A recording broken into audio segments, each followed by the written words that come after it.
All right, breaking down an all-Texas tussle with Tyler Sullivan and Rick Spielman. Guys, it was spotty there for a moment for the Dallas Cowboys to escape with the win. Tyler, I'll go your way first here because this is a Dallas team, much like we were talking about with Minnesota, sort of I'll believe it when I see it, get to the moment and execute. They just barely execute here on Sunday. What'd you make of it?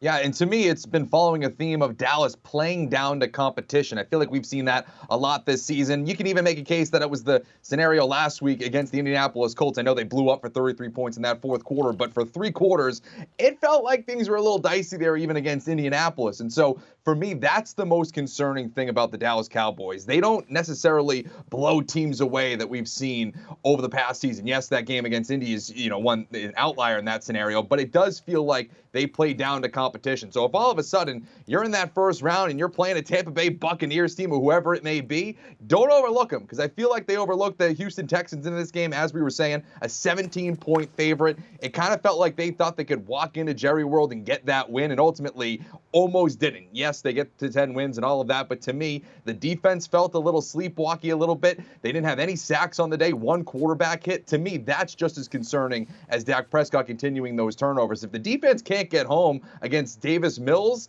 what's that going to be like against Kirk Cousins? What's that going to be like against Jalen Hurts when it gets really into crunch time in the postseason? Yeah, Tyler, they did get home against Kirk Cousins when Dallas went up there and blew them out, and Cousins got sacked like 22,000 times that game. But this is an example of, regardless of who you're playing in the NFL, and Houston right now is probably the worst team in the NFL, you have to go out and play your best every Sunday, or you have an opportunity to get beat. And fortunately, they were able to escape a huge upset. I mean, the 2 turnovers by Dak Prescott, that created situations that gave Houston a chance. I believe the muff punt also gave Houston a chance to stay in this game. And Houston's defense, for as porous as they've been all year, actually played competitive today. So you can't go in and just roll out the ball and say, hey, we're playing the Houston Texans or whoever we're playing, and we're going to win this game. You have to go out and execute both on the offense, defense, and special team side, or you have an opportunity to get beat. And Dallas, quite honestly, if Dak Prescott didn't take him for 98 yards at the end of the game, they should have gotten beat today.